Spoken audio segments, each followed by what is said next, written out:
Welcome to the Pub Date Podcast, the show where two book broads discuss what should happen before, during, and after your book publication date. Brought to you by Broad Book Group, with your hosts Vanessa Campos and Jen Dorsey.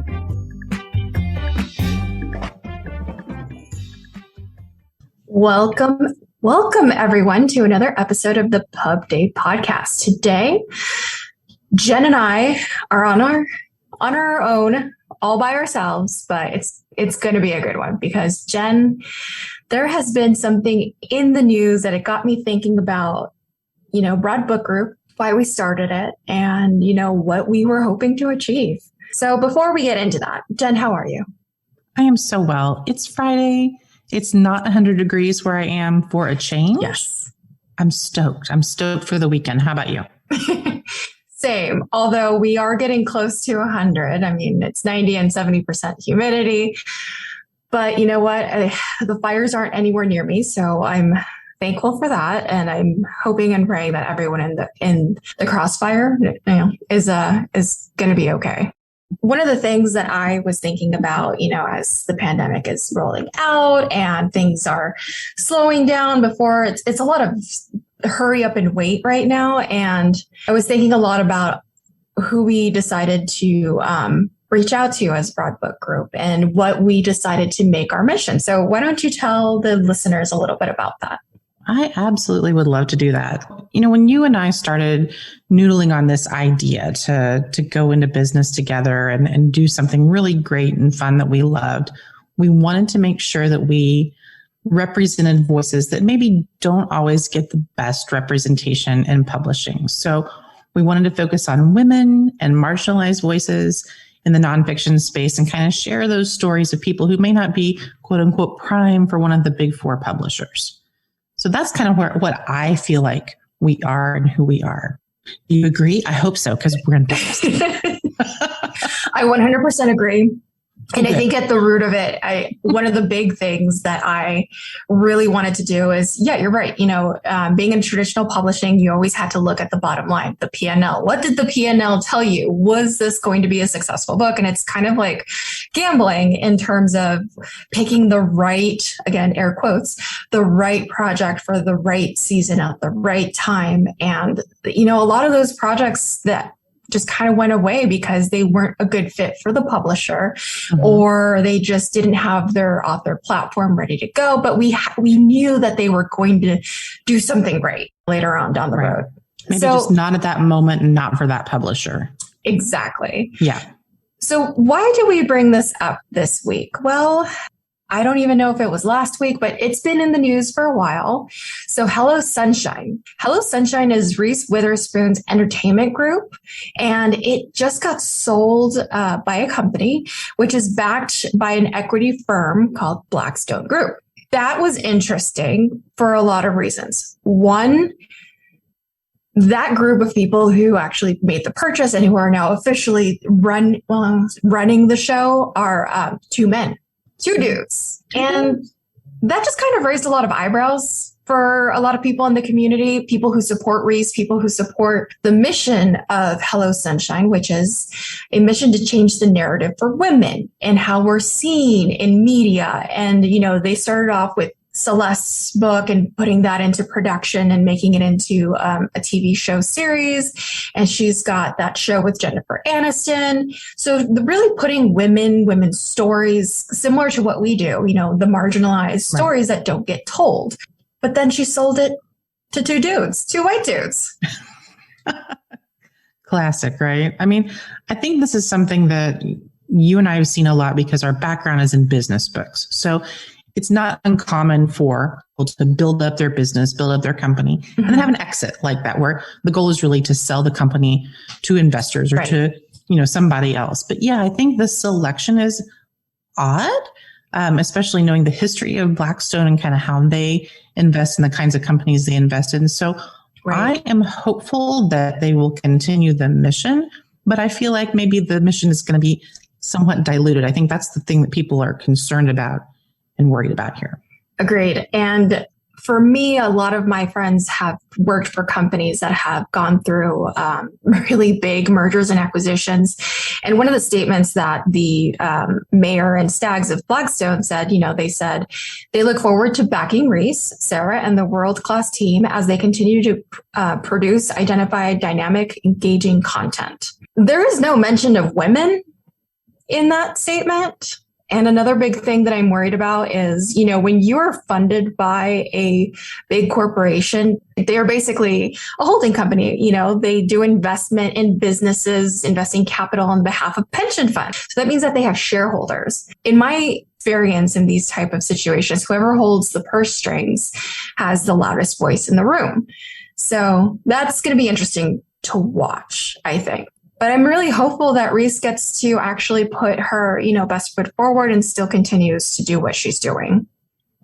I agree. And this is something, not only is this like a broader business issue, but this is a publishing issue. And we've seen this before, especially with smaller imprints that get eaten by one of the big four, and they get to be a part of this bigger ecosystem. And Simon & Schuster is a really good example of that, right? So S&S owns a ton of different imprints, and for all different kinds of categories. They have home and garden stuff. They have narrative nonfiction. They have fiction. They own everything under the sun. And some of those imprints are like super conservative and some are more liberal. And so they all kind of live under that umbrella. So like, let's talk about the Josh Hawley thing for a minute, because there's a good example of, kind of interesting publishing, how do I want to say it? Different ideas under the same umbrella that kind of fight with each other a little bit. Yes. So the whole conversation around Senator Josh Hawley was Simon & Schuster had announced that they were releasing his book. And if you don't know, he's the representative who was basically, well, let's call him a thought leader behind the attacks on the Capitol. Yeah. Oh, that's a good way to put it.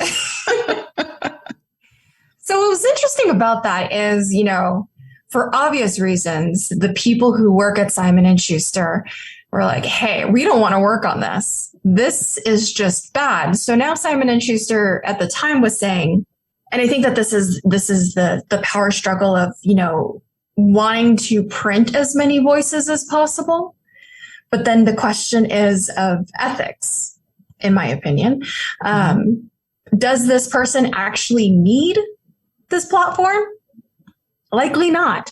So eventually, and I'm sure everyone knows, Simon & Schuster stepped away from it and said that they weren't going to release the book. But then what happened, Jen? Well, then somebody else picked it up, a smaller publisher that's a little more in line with maybe his worldview, picked up that book. So everyone thought, okay, hey, S&S let it go and it's some different publisher. Well, it turns out Simon & Schuster doesn't own that imprint, but they distribute it. So S&S has a big distribution arm in addition to all of their publishing stuff. So they were still making money off of it because they were distributing it. So it's sticky, right? It's not like the Reese Witherspoon thing. That's a different kind of sticky, but I don't know. It's hard to kind of determine what the voice and tone of a publishing house or a media company is, because sometimes they are so big that they have all of these, different forces at play. So I don't know. I think it's left a lot of people wondering what the goals were at S&S, because it's not the first book that they've published like this that's going to be one of those wildly controversial books. But at the same time, it's like, well, people kind of cry, well, free speech, free speech. Well, free speech doesn't mean that you get a book deal either. So exactly. It's been a really interesting thing to follow. And I think for me, it brings kind of back to front and center that question of, if I'm an author and I want to go out and I want to get my book published, where do I want to align myself? Like, do I want to align myself with a company that reflects my goals and what I stand for? Or do I kind of not care? Do I just kind of want to go wherever I can get my book published? So I think that's sort of the central question here for authors when they review this kind of news and think, okay, what does that mean to me as someone in publishing? Yeah, and that's not to say that there aren't good people at those publishing imprints or at those distributions, but it does really bring up a good point in, making sure as an author that you're doing your homework as to who you're getting into business with, because books are a long tail project. I mean, it can take up to 2-3 years. I've seen that a lot, where you're working hand in hand with this group of people or editing, copy editing, proofreading, really getting into the nitty gritty of it all. But then they're going to be intimately promoting the book, promoting you, hopefully. I mean, that's the whole point of a nonfiction business book, is to get your idea out there into a larger audience. So knowing who you're getting into an alliance, like that, the new meme. Would you like to form an alliance with me? Yes. What are your ethics? And if that's important to you, then yeah, absolutely. Go on to book Twitter and find those hashtags, go on Publishers Lunch, Publishers Weekly, get into the news if that really matters to you. One of the big things that I always tell people is, find out who your book is actually speaking to, because at the end of the day, even if it's a memoir, a business nonfiction self-help memoir, you don't matter as the author. It's your audience who matters, and the publishing house or the publishing partner that you decide to work with, they matter. Have they sold books like yours?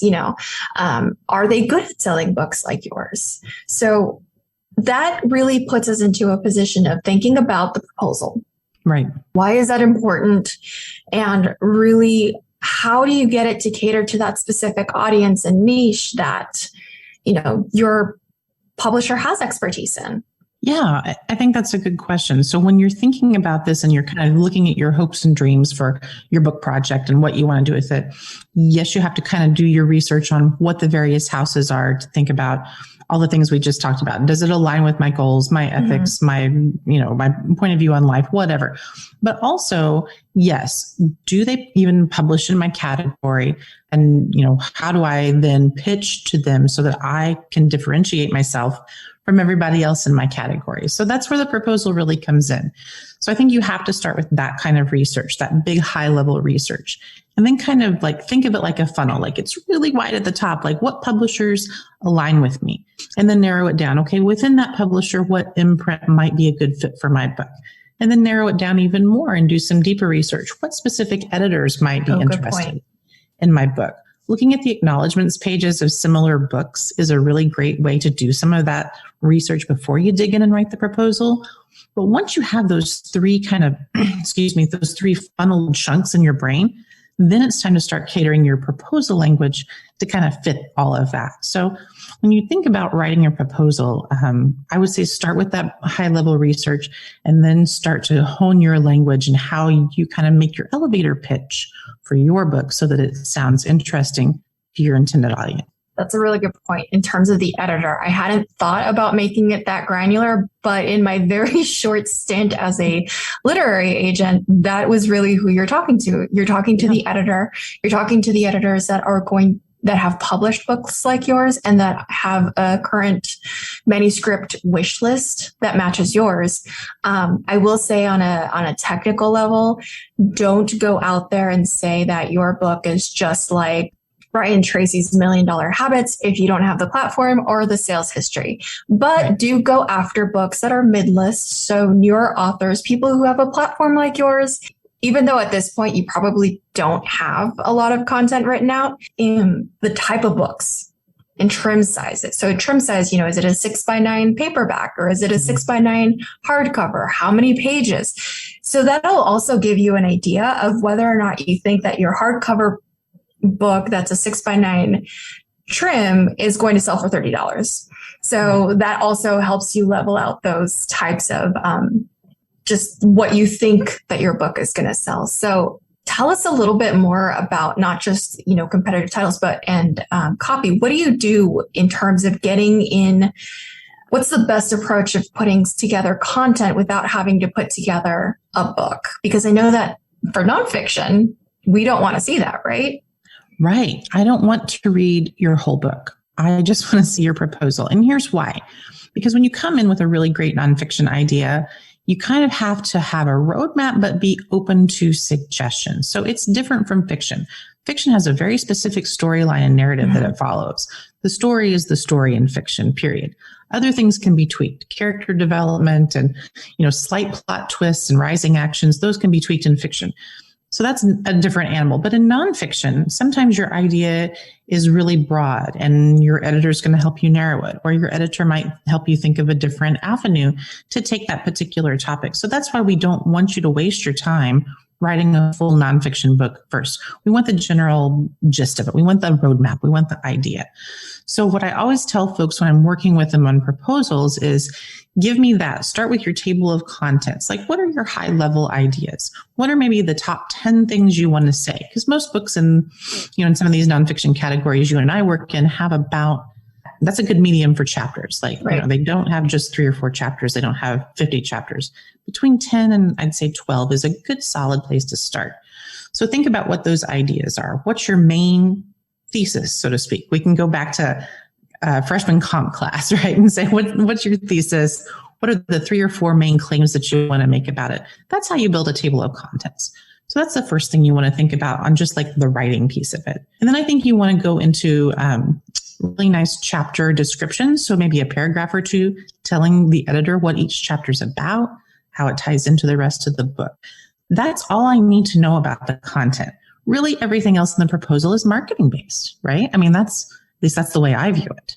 Yes. I think, again, going back to the competitive titles and the competitive authors, where are those authors? Where are you in terms of platform and in terms of where you're speaking to an audience? Mm-hmm. Thinking about those things is really key, and making sure that, your audience is aligning with those like audiences, even though they're not exactly the same, because we don't want it to be exactly the same.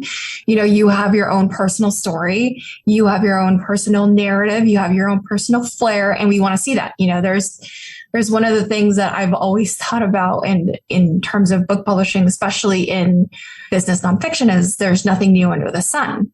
It's just a matter of how you tell your story and, what your background is and why you can identify to those people. But I think that's really, really important in terms of making sure that you give the publisher what they're looking for. Another big thing that I would absolutely recommend doing is don't start marketing the book or yourself or the topic once you've actually gotten a book deal. Start marketing that book idea now, because looking at a book proposal, I want to see what you're doing now in terms of marketability for yourself and the topic. Are you already talking about the topic?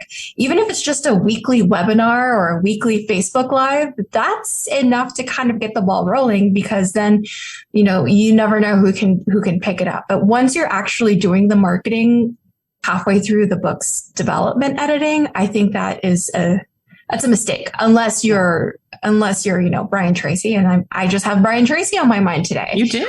Or Reese Witherspoon. You can market a book anytime you want. But however, most of the people that we work with, going back to the idea of developing broad book group, to work with marginalized voices and people's stories who we weren't able to actually produce and get out into the world because of these reasons, we definitely want to make sure that those things are front and center. So we want to make sure that you're already doing that. They say that an audience is great, a platform is great, and you can have 1 million followers, but if they're not engaged with you, that's a problem. So make sure that you're working on that. And I always tell my authors, well, what are you doing in terms of engagement? And it's like, I have, 1,000 people on my newsletter. Great. How often do you reach out to them? And most of the time it's not often. So that's, get into the habit of doing that now and making sure that you have those receipts to back it up. And I think that that's really important.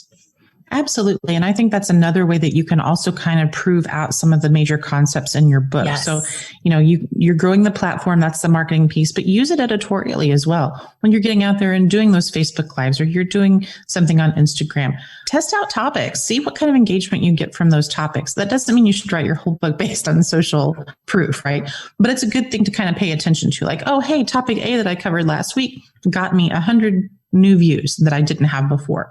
Whereas maybe topic B just kind of fell flat and it didn't really resonate with people. So those are good things for you to know to kind of develop the writer side of the proposal too.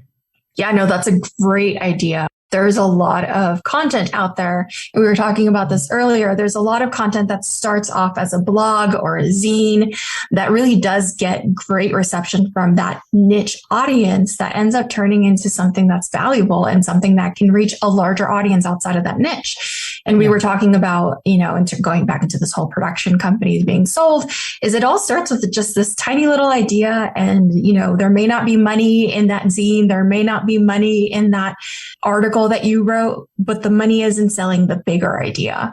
And I think that that's really important. So, Jen, is there anything that we can deliver to our audience that will help them prepare their book proposal? Oh, absolutely. As it turns out, we're going to have a course about this. I'm so excited about it. We're going to launch it later this month, writing a winning book proposal. And I am stoked. We're going to walk people through every single bit of how to do your book proposal. We're going to help you, write it and plan it and do all the things that you need to do to make it just shine for agents and for editors who want to take a look at it. So pay attention to our site. We're going to have a place where you can go online and go ahead and order that and pre-order and get in the queue so that we can have a really great cohort for this particular course. I'm excited for it. I'm excited too. And this is one of, I believe, a mini series of courses that we're planning on releasing to help you out and figure out whether or not you're ready to write the book, ready to write the proposal, ready to market the book. So this is going to be really exciting. It is definitely going to intended to be, something that you work on at your own pace. So that tends to be the case in writing a book, working on your own pace. I know that you and I have been talking about writing books, and it's definitely one of those things where you have to be kind to yourself. So we understand that. But yes, definitely. For more information, please visit our website, www.broadbookgroup.com. You'll learn more about it by signing up on our newsletter. Oh, we can't wait to have everybody. And hopefully this will be the first of many, many courses where we can hold your hand a little bit and give you that cheerleading squad that you need to help you get your publishing dreams in action, get in motion. Absolutely. I'm stoked. Well, that's it for us today. Again, thank you all for listening to us. If you want to hear more about us, visit us on Stitcher, listen to the Pub Day podcast. A big thank you to Paul Roberts of OC Talk Radio for being our producer, and Emily Carpenter-Pulskamp for being our executive producer. Thank you very much, Jen, for joining me this week and talking a little bit more about news and publishing. Oh, thank you, ma'am. I will see you next time. Have a great week, everybody. Bye. Bye. We hope that you gained some valuable insights into the world of book publishing. Head over to broadbookgroup.com to learn more about us and all our services. And be sure to check out all our social media at Broad Book Group. Until then, keep publishing.